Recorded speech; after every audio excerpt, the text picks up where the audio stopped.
Hi, hello, welcome back to my channel. Today's book review is on The Boy in the Red Dress, and yeah, so I'm not really gonna hold up this book because I bought it used, I think it was, a year ago around this time, you know, when you get the Amazon gift cards, but I had just $5 left on the gift card, right?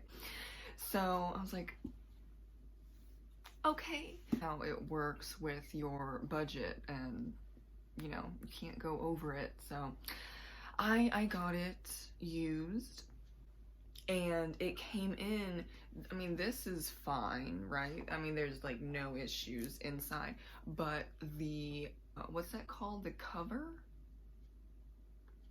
sleeve, the cover sleeve, whatever you call it, which I don't even, like, I'm not even a huge fan of, but it was just torn to shreds, so, well, I threw it out because it was barely hanging on, so there was just no point. And, I mean, I like the gold, right, and the red and the gold, fantastic. So, I mean, it's not really cool to look at, so, but we are going to discuss and review The Boy in the Red Dress, just without the pretty cover. Well, I can put on the cover here, right here. There we go. I like this. I really enjoy books that are mysteries, that are set in the 1920s.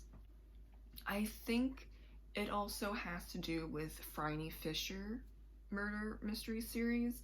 I started that first, and then that's when I branched out, and that's why this was of interest to me.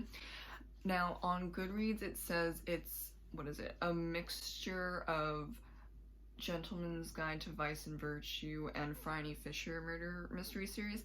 I don't care at all about the Gentleman's Guide to Vice and Virtue. I gave that book like 2 stars or whatever, so that wasn't the thing for me. The thing that was really intriguing was the LGBTQA representation and the pull of it's like Phryne Fisher's murder mystery series. So we have 2 things that I was really intrigued with, and also the title, The Boy in the Red Dress, makes me interested, so of course I bought it. I gave this book 4 out of 5 stars.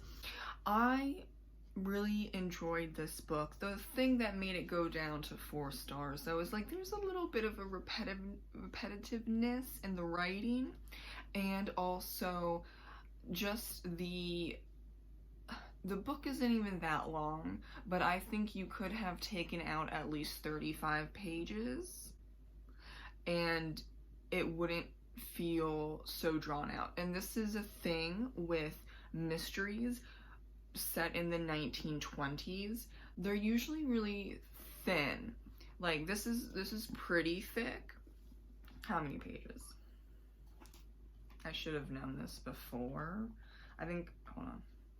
Okay, so it's 358 in this version. So 358 pages. Yeah, I mean, usually, I think the longest Phryne Fisher novel is 320 or something like that. It's very rare that it goes past like 315 pages. And why that happens is because with mysteries, I've found, just in general, but more so like during the 1920s theme mysteries, if you go too far with the story, as in like page lengths, then it just kind of just repetitive, and it's a little boring sometimes. Sorry. I mean, there were some times where I was skimming because it was, we're looking in a room and we're trying to find clues, and it's like 5 pages of that, and it's just full on just paragraphs. Now you say, well, that seems fine to me. I like reading description. I have ADHD. I can't do that. Like if you get to like after, I'm gonna say like max 3 pages and there's no dialogue, I'm going to be a little lost. Oh, I'm sorry, I forgot to do the summary. just jumped right in, didn't I? So the summary, it's New Year's Eve in the late 1920s, and we're in the Cloak and Dagger, and this is a speakeasy, but it's also it welcomes everyone, but it's mainly for LGBTQA community in New Orleans, where they can gather and be themselves. Fantastic. And the boy in the red dress is Marion, and he is their performer, and he is a drag queen, and he has a very big audience. He has a lot of fans, but what happens is someone from his past shows up trying to find him, and then she mysteriously is killed by being pushed over the balcony. Oh, the lead character, Millie, she is best friends with Marion, and so she says that she's going to figure out who is the actual killer, because Marion is not the killer. Was that good? I'm not great at summaries, so I hope that was good. Anyway, yeah, so I think, 35 pages, maybe even 40 pages to cut that repetitiveness down. I'm just how it is with my, short attention span. I can't do, more than 3 pages of just complete and utter description. And there was, there were a few times of that, and it was mainly when Millie's looking at clues and stuff, and she's kind of like thinking through it. And maybe it's a little bit more tough for me when it's first person, because this is in first person, and she's thinking through her thoughts and ideas and everything that's going on in real time. I don't know. I do prefer a third person book, but I can, obviously read in first person. Maybe that might be something that I just now realized in this review, that I think that there are times where I'm reading first person, and maybe just the setup is not great for me, because you do have those moments where, you're 5+ pages in and there's no dialogue because it's the first person. They're, thinking things through, or they're just like describing what they're doing. I learn about myself every day, okay? Thank you for this discovery, boy in the red dress. Okay, well, besides that, I think also Millie, I really liked her, but there was some times where her choices weren't always the best. Now, that is with every young adult novel, and so that could also just be me.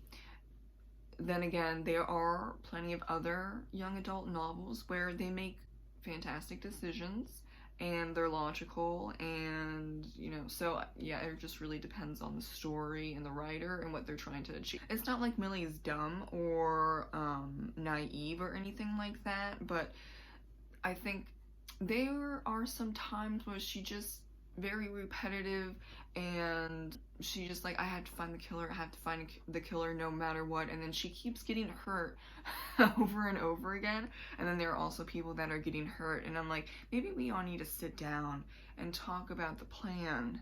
We need to plan it out a little more. I don't know, like, that would be helpful. But yeah, she just kind of just goes, right? And it would be fine if there was a little more planning, but not too much planning. So then she runs into a lot of trouble.